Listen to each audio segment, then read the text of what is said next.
I didn't know it was an opposing list, but it was just topics, okay. On the conservation side, I think that one of the things that doesn't get a lot of discussion is the idea of how development has really eradicated most of the wild areas in the world, really.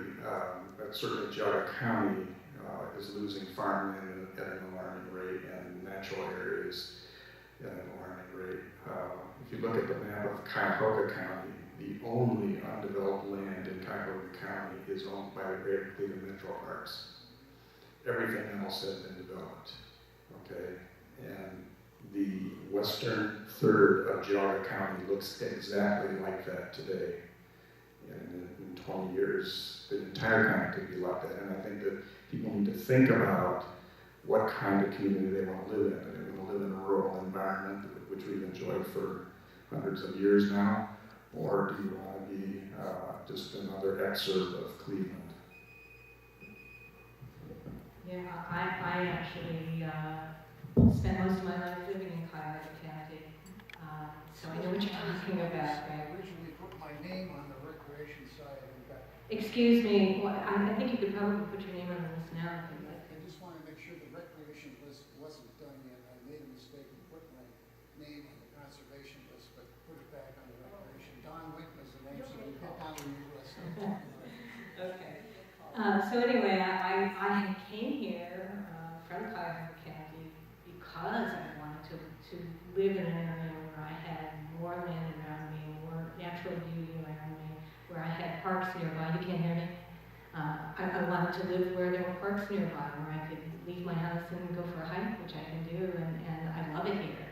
It's beautiful. I tell my friends who live in other states that I live in the most beautiful place in the world, and I really think I do. I'd hate to see that change. I'll get in just a quick comment.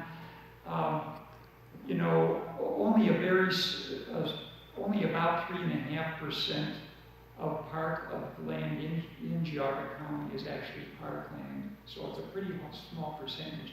The little country of Costa Rica in Central America, which is a lot poorer than our country is, they've set aside 15% of their country as parkland. So if they can do that much, well, we should be able to do a little bit better than 3.5%.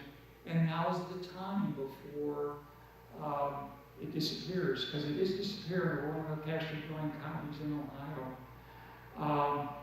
If you ask most people in the county, they'll tell you, well, they moved here because they like it the way it is. They like the amount of forest and wildland and farms, but it's not going to stay that way by itself. It's going to take action to keep it that way. Everybody's getting really good about keeping it to a minute. Sir, you said you wanted to be on the recreation side. What is your name? Don Whitman, W-I-N. Okay, well, we'll move you to the other list and you can speak now.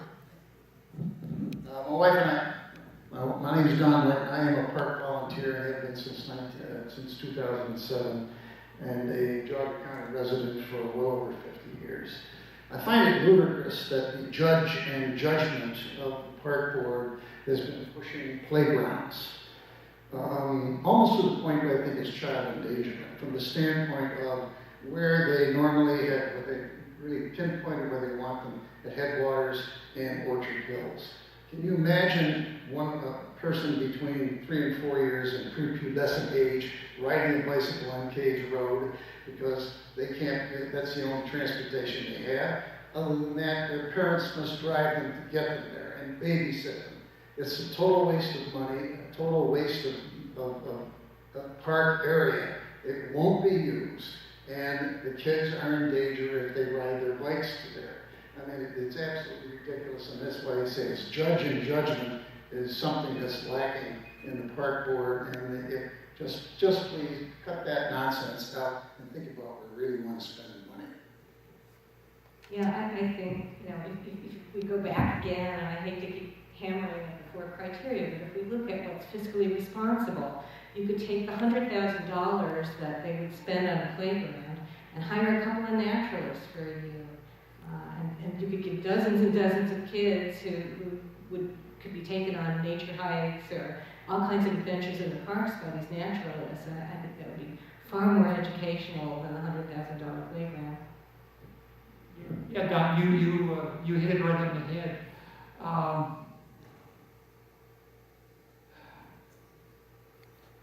Forgot what I was going to say. So.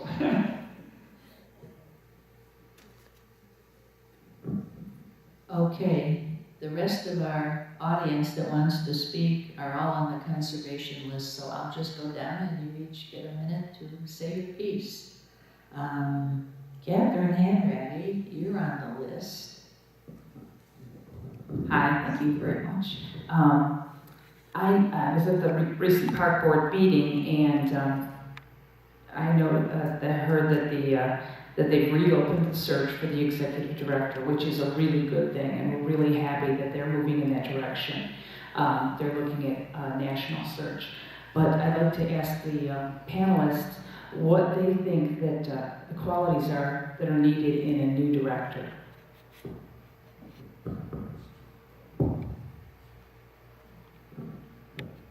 You know, it's not. It's some of the qualities are.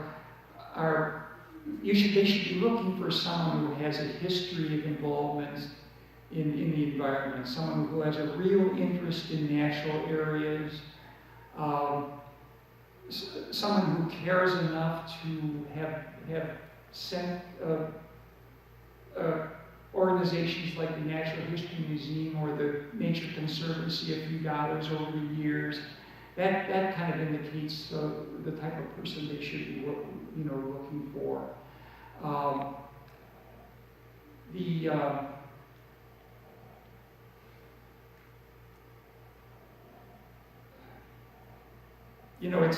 It seems so often when they do, the people they do seem to be interested in don't have that history. You know what I mean? Our present executive director, the acting director, he's a nice. Yeah, I don't have a whole lot to add to that. I think it's very important to get somebody who has a very strong background in conservation and also somebody with administrative experience who can really offer our wonderful parks staff the kind of support that they need and really create a good working environment there, which I'm not sure that they have at the moment. But I think they would have if the mission was really clear that the parks were for conservation. Then I think that everybody who works there would be happier, and we need somebody who can lead the way and get us back in the right direction and get the mission back where it should be. Next, David Partington. You better come on over here. Or meet her halfway with the money. Well, I'm Dave Partington from Munson Township. Early in 2014, there was a big deficit at the parks. By the middle of the year and toward into August, there was suddenly a giant overage of money. So much so that a budget nullification or a voter nullification of the levy was engineered by one man. That's my opinion. And what my question for you guys is, talk about the budgeting process. What would you like to see in terms of budgeting and how the budget is constructed?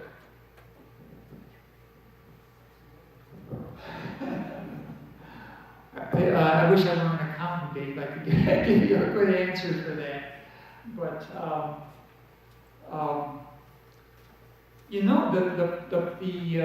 the park fiscal officer, she is I gotta give her credit. She is a one sharp lady, and she's done a good job over the years. When she's gone before the budget commission board in the past in the county, she's laid out. The budget commission has told her, boy, you've got all this money. Do you really need to to have this much without spending it? Well, she tells them we've set aside this much for this purpose, for maintenance, for land acquisition. Another thing to keep in mind, park districts aren't like many other organizations. They don't have a fixed amount to spend, that they know what they're going to spend every year. Their job is, one of their important things is to acquire natural areas, and they need a lot of money to do that, to take advantage of an opportunity. And a good example is the Westwoods. When that property came up for sale, it was all done. Okay. Yeah. I wish I would have more. I know very little about budgets, although I do admire the creative accounting the Park District has somehow managed to do. But on the issue of budgets, I was really so annoyed recently when a property came up for sale that the Park District suddenly decided they were interested in buying, and because they hadn't set aside any money in an account in order to buy property, if property suddenly came available, they had to go through a whole process of going to the county commissioners first in order to be approved to take the money out of their general budget. And I'm thinking to myself, how is it that the Park District just doesn't know how to handle their money? That they didn't have money in an account ready to go if the property came up for sale, but they didn't, and they weren't able to buy that property.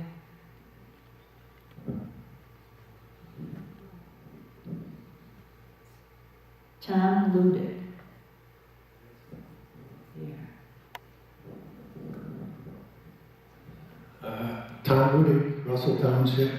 I have 3 questions. How many here have attended the board meeting at 3:30 in Lake County? Nobody? 1, 2, 3? Yeah, it might as well be in Lake. It's a part of Geauga. But I was trying to be smart. It didn't work. Okay.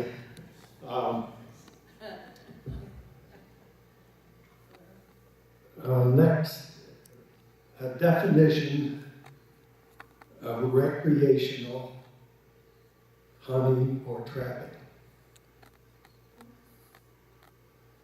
That's going to be a hard one to explain. And legally, where do we stand to make some of the changes back to the original bylaws and the original park bylaws? Yeah, that's 3 questions. Let me start with the last one. There's no reason why the Board of Commissioners can't change the bylaws back to what they were.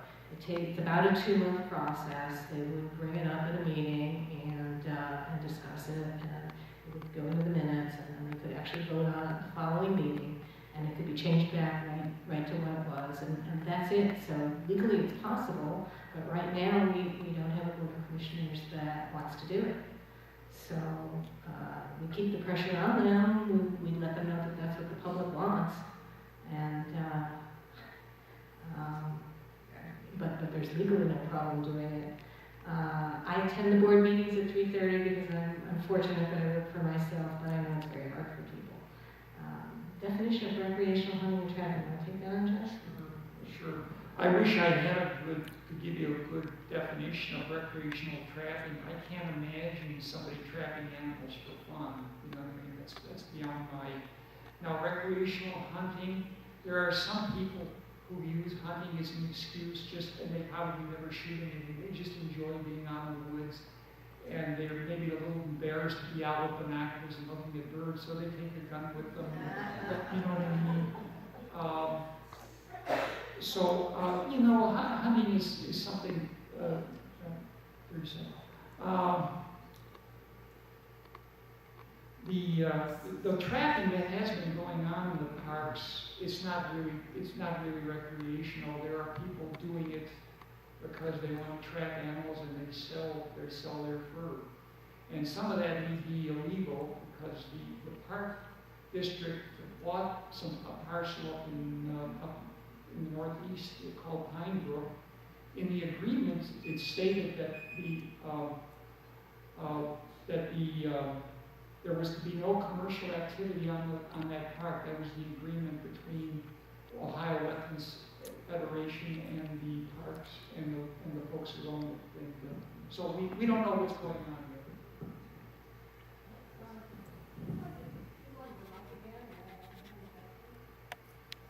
Okay, can we go down the list and then you can speak again? We'll let anyone else who wants to add anything, but I'd like to give the rest of the people that signed up an opportunity first. Is that okay? But we'll get you. We have time.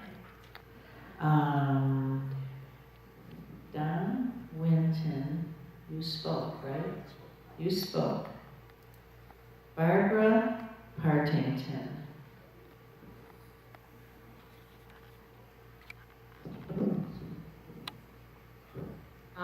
What are the priorities that you feel, that the two of you feel, should be considered for future land acquisition in the Park District if future land acquisition does take place? So what are the priorities you think should be considered when properties become available or the park is asked to look at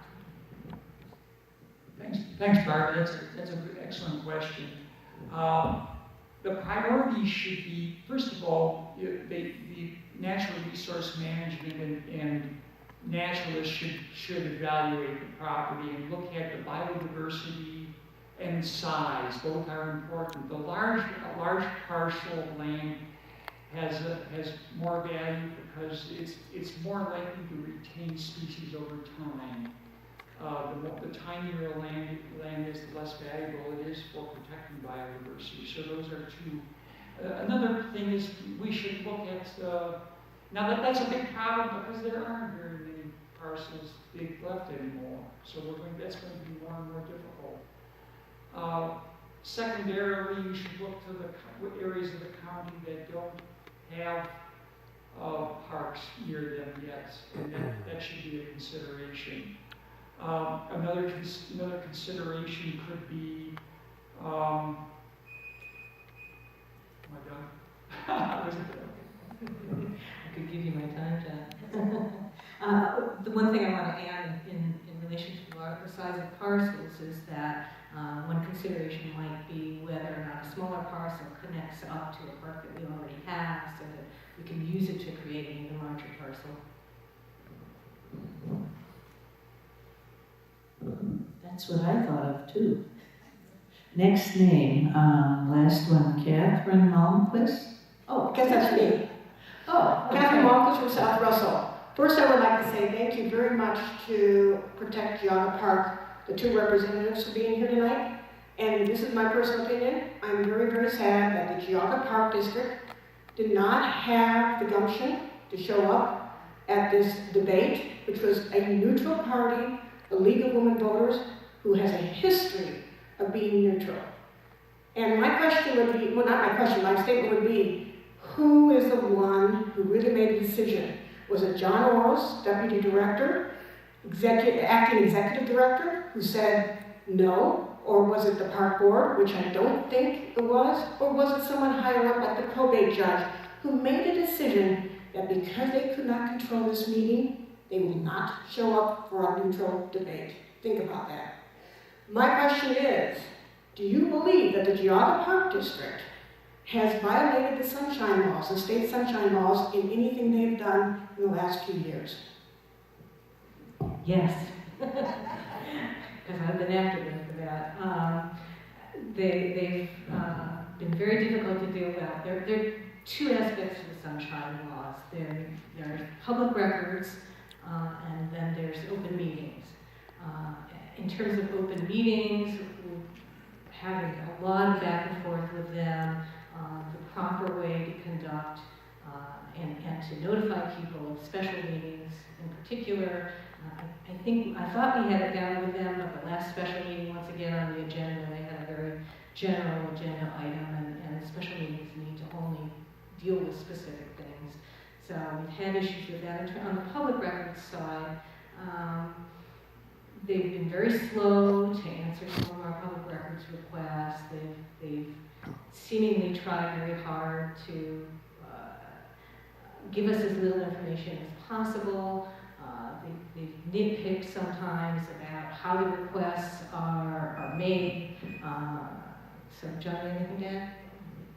Yeah, well said to both of you, Catherine and Shelley.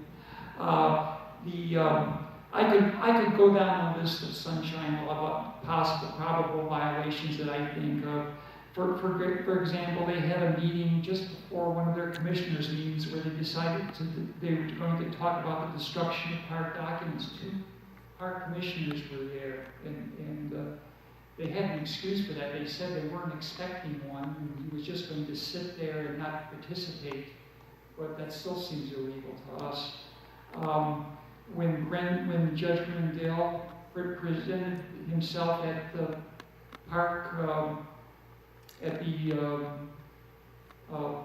meeting in Chardon, where the budget commission, who gave him authority to do that? That should have been authorized by park commissioners. Was that done at a secret meeting? That would have been violation of the sunshine law. Well, I got four more, but I'll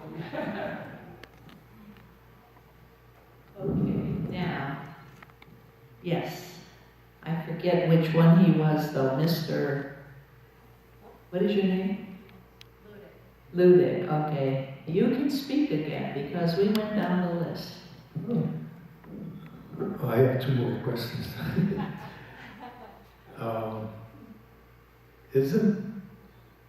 I don't know if it's Judge Swindell is being audited by the state. Does anybody know about that? Or the Park Commission? I thought there was an article on the internet. And I will post my definition on the Facebook page of recreational trapping and hunting. And it's a good one.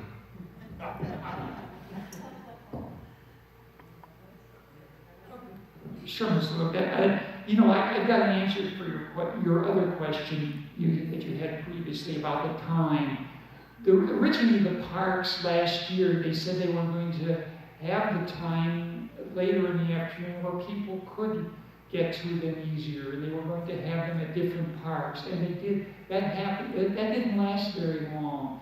I think the problem was they decided too many of us were showing up and asking questions and making comments that they didn't want to respond to. So that's why they changed it back to 3:30 in the middle of the afternoon, and people couldn't. Yes. We only had one meeting in West Woods, and that's when we decided 3:30. Yeah. I think there were other ones, but then they either canceled them or rescheduled. You know what I mean? There was a big change in. There were a lot of cancellations in meetings that went on at one period there.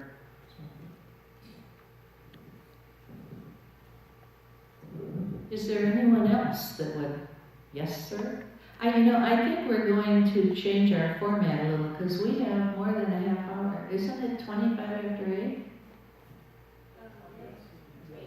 Okay, we have a half hour left before we have to get out. Maybe we could just continue for 15 or 20 more minutes, and that would give us time to clear things up and be out by 9. But if you want to speak, just raise your hand like that, and we'll let you too. Maybe we don't even need to do the minutes anymore, Janet. Do you think you want to keep doing that? Okay. Okay. My name is Dr. Bokey, and I live in Chardon. And I brought my family from here, from Minnesota, took a teaching job, and I chose Geauga Park areas to live here because I could see it was one of the less developed parts of the state here. And so really I just looked at the map and I saw Geauga had a lot of area and open area and natural parks, and I chose to live here and I never regretted it. Now from the standpoint of funding, I've always supported the levy, and I'm wondering, can we change the wording of that to an endowment for future generations? You know, a levy devoted as an endowment for the park system, rather than just call it a levy. And therefore, would it be then something that would have more protection from a little political intrusion?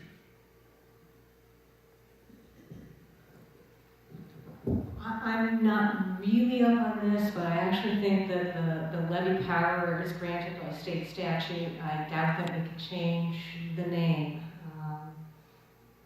There is a Geauga Parks Foundation, certainly, that takes donations, and perhaps that's more of an endowment fund. But I think it would require changing state law to change the levies and how they work. John, can you back me up on that? Yeah.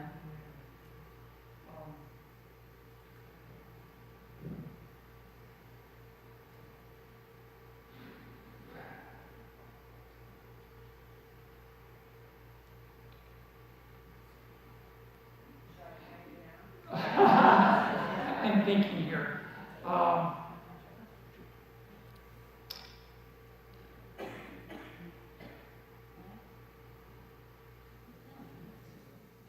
Yeah, I can't do that. I think I'll answer that. I have to agree with Shelley. State law provides for certain ways to put levies on the ballot, and you have to get state law, the wording, to get the wording changed, it has to go through the state. And I think if any of you remember, I don't know how long ago, they did change levy wording from new and additional, and they added a renewal. They added a third, continuing. They changed, there's a renewal, a new, and a continuing. And they did that to keep the same amount of money as opposed to, I think the new one, people kept voting down new levies. And they made a continuing levy because that was less threatening to wallets than a new one. And the renewal would bring in less money. The continuing would be recalculated. So I don't see anything happening with a vote on endowments, you know, changing anything to an endowment fund. I guess I'm a panelist now. But like you said, Shelley, the foundation is where people can make, oh, okay. Did I take too long? Okay, anyone else want to make some comments? Over here. Oh, okay. Just keep raising your hand until she gets to you. My name is John Leach. I'm from Newberry and have a Chesterland mail address, but I was a former park commissioner, and there was a question raised about the budget. And that's been kind of a continuing issue. And what we did about 4 years ago was to project a budget out through 2019, which was the end of the levy, the most recent levy that was passed. And we had various surpluses in certain years because we knew that